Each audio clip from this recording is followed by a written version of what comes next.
Beverly Jarosz, Faith and Forgiveness, Part 3.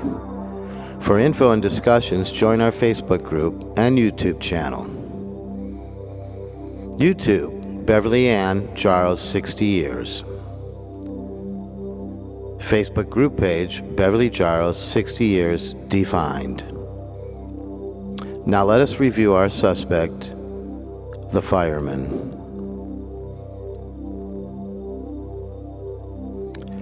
He grew up on Greenview Avenue, across the street from Beverly's grandmother.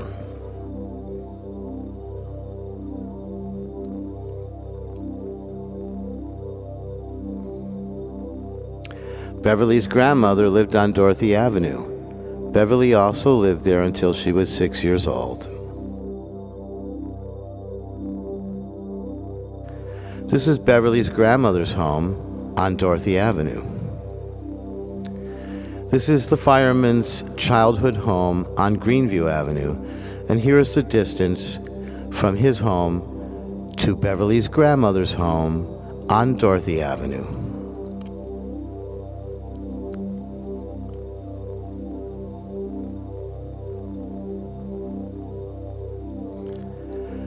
The fireman worked at Firehouse number 1, 3 houses away from Beverly's home on Thornton Avenue. The red line shows the distance between the back of the firehouse to Beverly's backyard and side door. In 1963-64, the fireman had 2 residences. The first residence was on 126th Street, across from Marymount High School, where Beverly attended. Would have been able to view her from that window or the door or parking lot, right across the street to the shrine in the school, and where the girls would walk to school and home from school. The second residence at the time of the murder was on Royal Boulevard, 7 houses from my childhood home.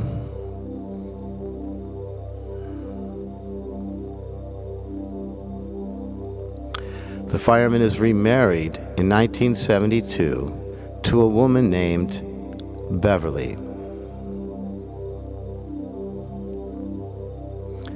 The fireman dies in 2005 and is buried at Calvary Cemetery just steps away from Beverly's grave.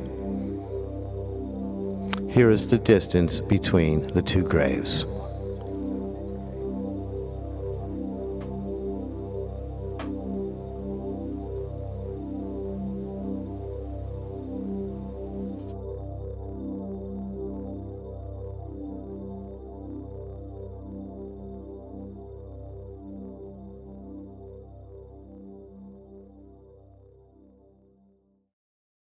Hi everyone, I'm John Ferrato from the Beverly Jarosz 60 Years Defined group page and Beverly Jarosz 60 Years YouTube channel. As some of you know, Scarlett and I have created a Facebook group page, Beverly Jarosz 60 Years Defined. We felt we needed a platform for discussion and presentations that are specific to our goal in solving this long overdue unsolved murder. We also felt we needed to monitor the requests to join, since the videos on YouTube and the Channel 5 news coverage are bringing in more people than we expected. Some people on other Beverly groups can be just downright mean and very disrespectful to others, and also to the victims of this case. This group is for discussions and respectful debate on this topic. It is for folks who truly have no other gain but to see this 60-year-old case come to a conclusion. I hope you all agree and welcome to the group page and channel. In this segment, we are going to discuss the details of our research on our suspect. We will just refer to him as the fireman. We are not saying he is guilty of the murder of Beverly Jarosz. We are simply presenting a reason why he should be considered a suspect and why we feel he should be thoroughly investigated. We will present everything we learned about him.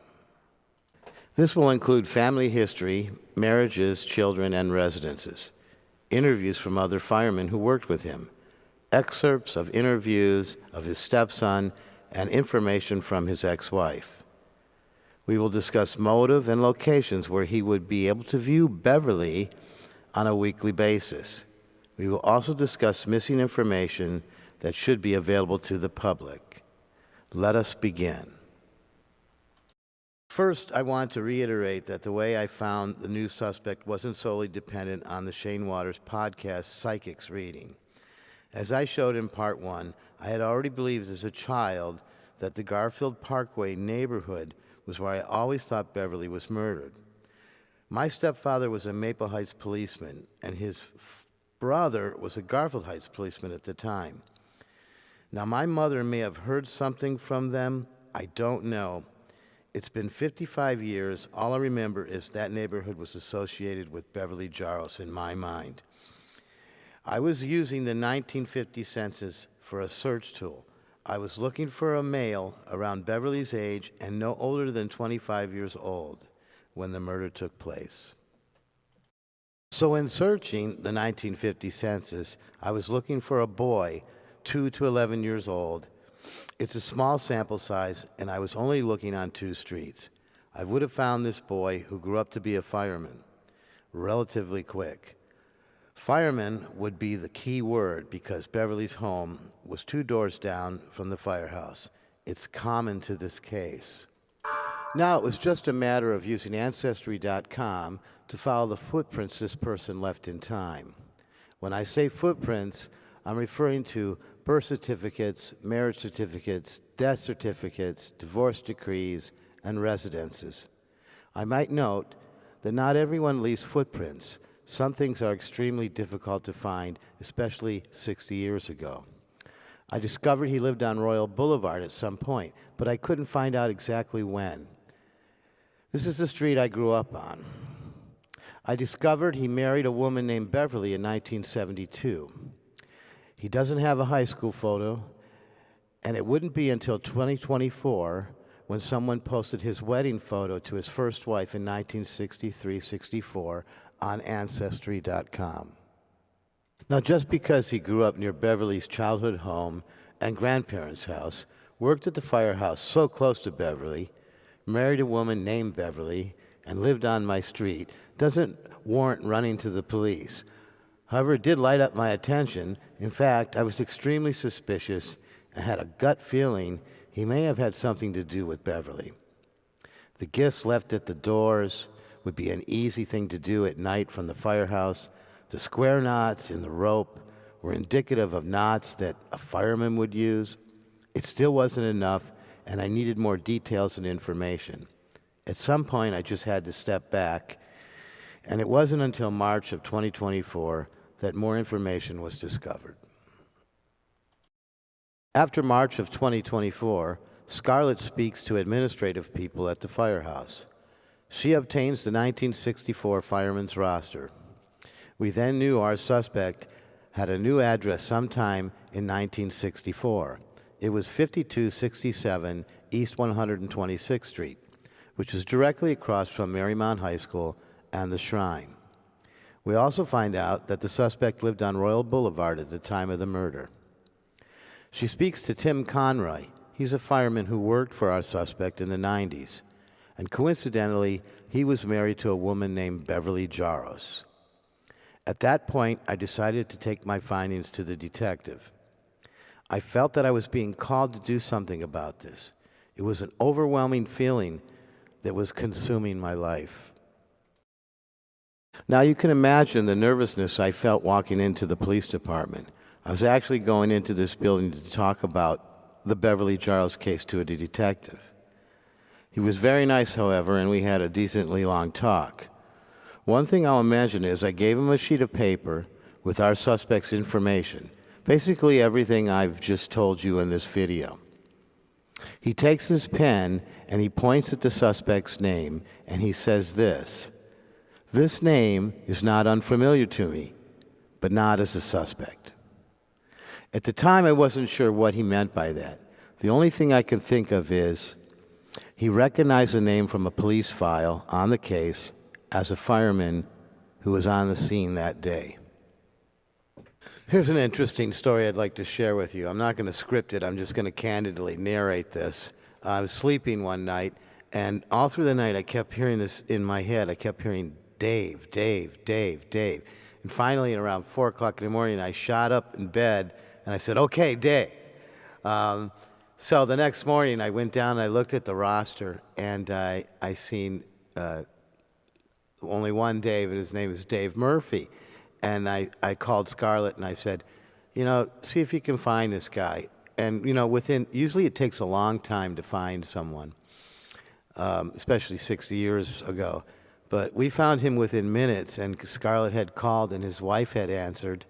And Dave was sitting at the table, and as soon as he found out that she was inquiring about Beverly Jarosz and Tom, our fireman, he immediately said, Tom is dead, and I don't want to talk about this anymore.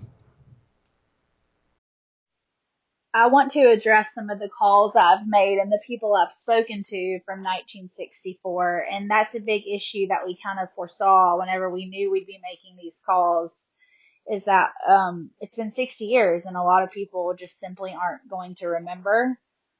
So when I spoke with Ronald Koenig, who was a firefighter for Garfield Heights in 1964, I called him. And of course, a lot of these people are in their 80s, 90s, or, some of them aren't even around anymore. But when I spoke with Ronald, he barely remembered who Beverly was. He did not go to the scene that day, but we did talk about Tom and a little bit about the shifts and how they were all on a shift together is what Ronald informed me. He couldn't remember what the shifts were like. And like I mentioned, he barely remembered Beverly. And that quote, I'm going to paraphrase here, but he said, "Oh, the girl that was murdered." And I said, "Yes." And basically something like that is how that conversation went. Another interesting character is Dave Murphy. He was also a firefighter in 1964.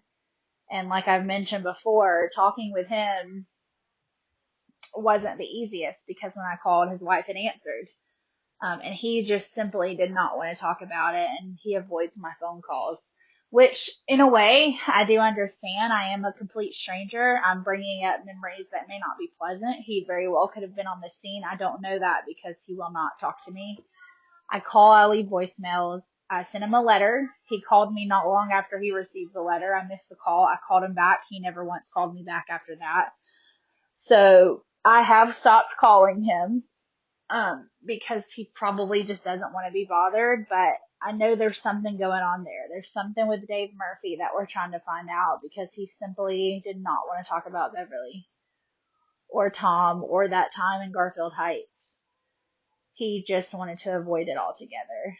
I also spoke with our suspect's adopted son, and that was a lovely conversation. He was very kind, and I wanted to know about how he grew up and how his stepdad was. And while he said he never saw his stepdad get angry or upset, he was always kind of calm and collected. But he did something that stuck out to me was he stated that his mother and his stepdad, that's one of the many reasons why they got a divorce, is because communication. Um, Tom did not have a really good communicating style with his ex-wife, according to the stepson, and that he never really wanted to talk about his past. And he had mentioned, that he had been married before, and then he had mentioned, a story or two about his time in Garfield Heights as a firefighter, but that was it. This man was married to a Beverly for 24 years, and he never once shared the story about Beverly Jarosz that he undoubtedly would have been very well acquainted with. And I've always thought that was kind of strange, that he wouldn't tell his stepson or his wife about one of the most brutal murders in Garfield Heights, that 50-50 chance he could have been working that day. And so I always thought that was strange, but I did enjoy talking with the stepson. I enjoyed hearing his viewpoint of his stepdad, which was kind. But there's just a lot, I think, that he didn't know about his stepdad, about where he lived before and where he'd come from, and just all kinds of things. I was kind of getting that vibe from him. I have made several calls and I've spoken to the Firehouse, like Brian, the union president.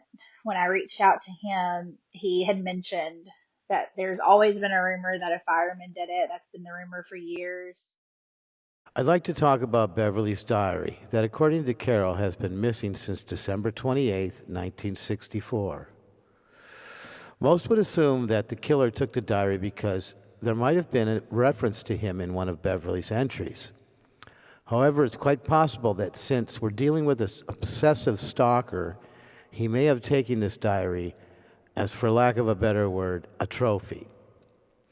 If that was the case, and we are correct about our suspect, then that diary may still exist. It may have been hidden for easy access from time to time. There would be a 50-50 chance that the diary is somewhere in the home on Royal Boulevard, since the fireman died while living at that residence.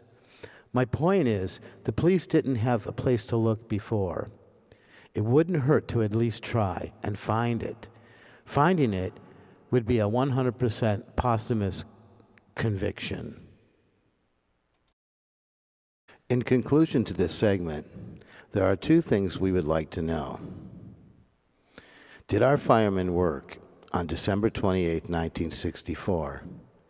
And what were the shift hours at that time? This would be valuable, if not necessary, information to know the location of our suspect at the approximate time of the murder and the time of arrival of the fire department rescue team. We know what the shift hours are today. I was told they may have been different in 1964.